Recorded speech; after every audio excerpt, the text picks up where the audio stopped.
Hi everyone, welcome back to this channel. এই ভিডিওতে বলবো how to be draw hair on A4 size paper. So আমি একটি beautiful hair drawing করব। এটি ছিল A4 সাইজের উপরে। স্কিপ না করে ফুল ভিডিওটা দেখুন। হেয়ারটাকে সেকশন ভাই ডিভাইড করে নেব।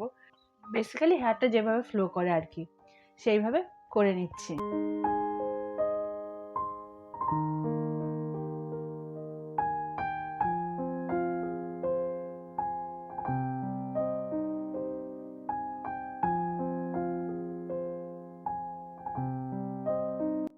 এবার অন্য সাইডে করে নিচ্ছি, তারপরে ব্লেন্ড করে নেব বিকজ চারকোল পেন্সিল ইউজ করছি সেই জন্য।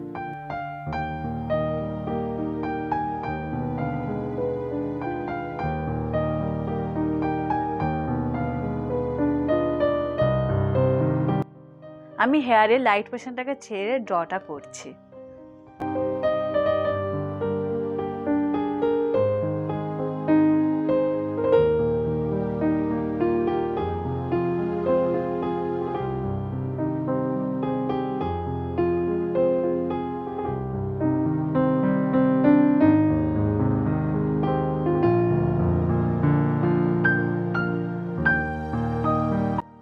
হেয়ারের যেখানে ডার্কনেসটা বেশি সেখানে আমি একটু ডার্কনেস অ্যাড করছি।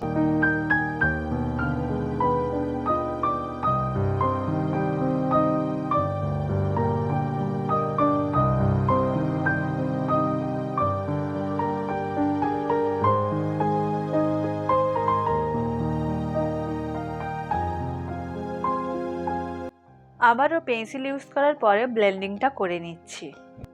আদার সাইডে এবার হেয়ার স্ট্রোকগুলো দিয়ে দেবো।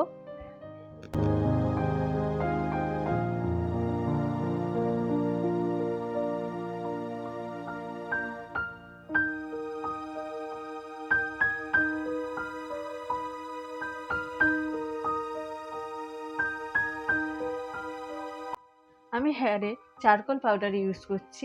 আপনারা চাইলে পেন্সিলও ইউজ করতে পারেন, কারণ পেন্সিল ইউজ করে অনেকটা সময় লেগে যাবে তার জন্য। একটা জিনিস বলবো, পেন্সিল ইউজ করুন বা চারকোল পাউডার বা গ্রাফাইট পাউডার করে ইউজ করুন বা পেন্সিলই ইউজ করুন, কিন্তু ব্লেন্ড করতে ভুলবেন না, ব্লেন্ডটা করতেই হবে। তাই আমি ব্লেন্ডটা করে নিচ্ছি সব দিকে।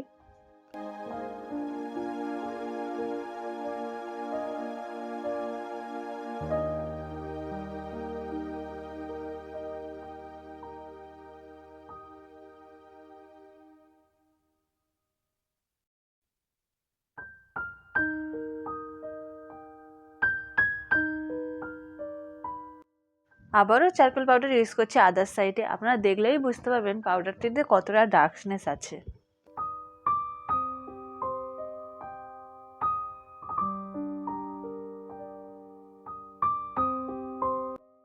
আমি এখন ভিতরের পোর্শনটা ড্র করছি, কারণ দেখুন সামনের পোর্শনে যেমনই চুলগুলো থাকে তেমন ভিতরের পোর্শনেও তো চুলগুলো থাকে। এবার সামনের পোর্শনে এই হেয়ারগুলো লাইট হবে, ভিতরের পোর্শনে হেয়ারগুলো একটু বেশি ডার্কনেস হবে। সেটা আমি এখন পেন্সিলের সাহায্যে করে নিচ্ছি। আপনারা চাইলে চারকোল পাউডারও ইউজ করতে পারেন। কত ধরনের চারকোল পাউডার আছে জানতে হলে আমার আই বাটনের এই ভিডিওটা দেখতে পারেন।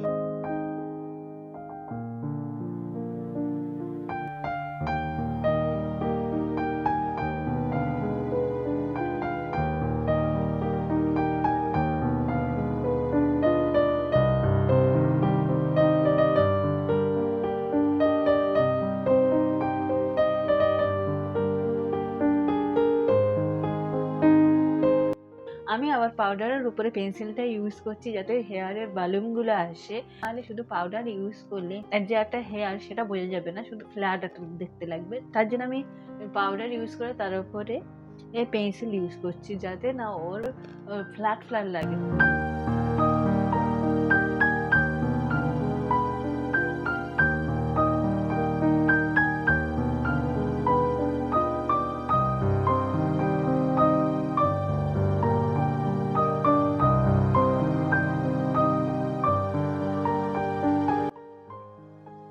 আবারও ব্লেন্ডটা করে দেবো। ব্লেন্ডিংটা যতবারই আমি পাউডার বা পেন্সিল ইউজ করি না ততবারই আমি ব্লেন্ডিংটা করে নেব।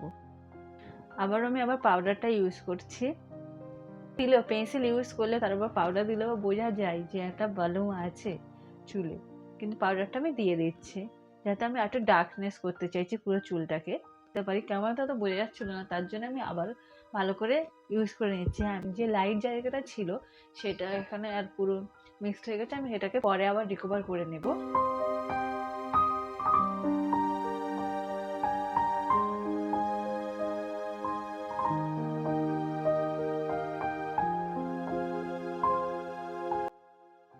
আমি আবারও চারকোল পাউডার দিয়ে পুরো চুলটাকে ব্লেন্ড করে নিচ্ছি।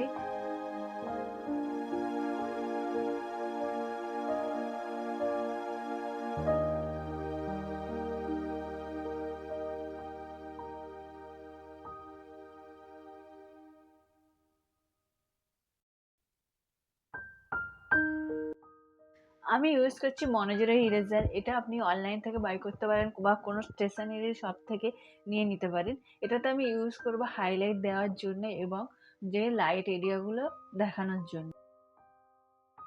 আপনারা চাইলে চুলের লাইট এরিয়াটি বাদ দিয়ে করতে পারেন, যেমন আমি প্রথম দিকে করেছিলাম, পরে আমি আবার চারকোল ইউজ করে পুরোটা কভার করে দিয়েছি। আপনারা চাইলে এইভাবেও করতে পারেন। মনোজেরা ইরেজার দিয়ে আপনারা আবার লাইট এরিয়াগুলো লাইট করতে পারেন ও হাইলাইট করে নিতে পারেন। মিডিলে আমার ক্যামেরাটা অফ হয়ে গেছিলো, তাই জন্য আমি আর আপনাদের হাইলাইট এরিয়াটা দেখাতে পারিনি। এর জন্য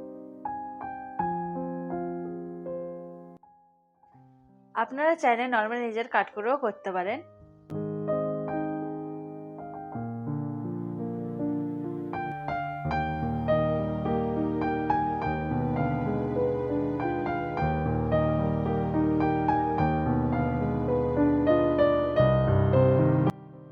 লেফট সাইডের ভিতরে হেয়ারটা করে নিচ্ছি, যাতে উপরের পোর্শনটা বোঝা যায়, তার জন্য মনোজেরা ইরেজার ইউজ করে নিচ্ছি। একটু হাইলাইট দেওয়ার সময় মনোজেরা ইরেজারটাকে একটি ফ্রেশ পেপারে একটু ঘষে নিতে হবে, তাহলে ভালো করে হাইলাইটটা আসবে। হ্যাঁ, আর একটা ফ্রেশ পেপার রাখতে হবে, যাতে আমরা তার উপরে হাত রেখে করতে পারি, নাহলে আমাদের হাতে লেগে যাবে, তার জন্য।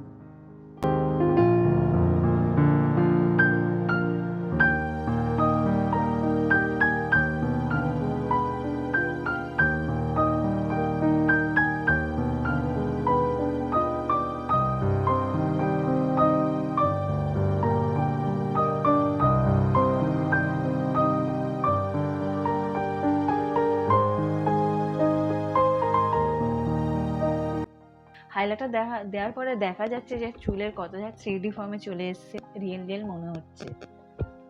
এই জন্য আমি মনোজেরা ইরেজারকে ম্যাজিক্যাল ইরেজারও বলি।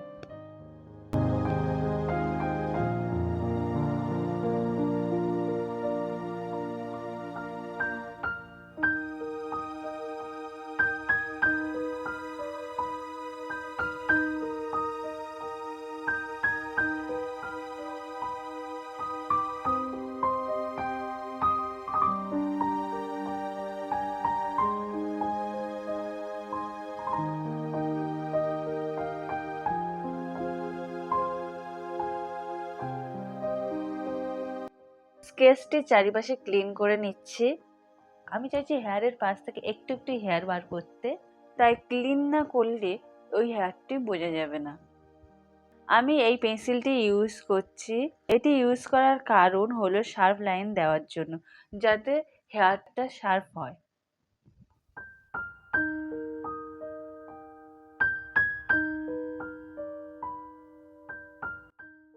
স্কেচটি কেমন হলো কমেন্টে জানান, আর ভালো লাগলে লাইক করুন।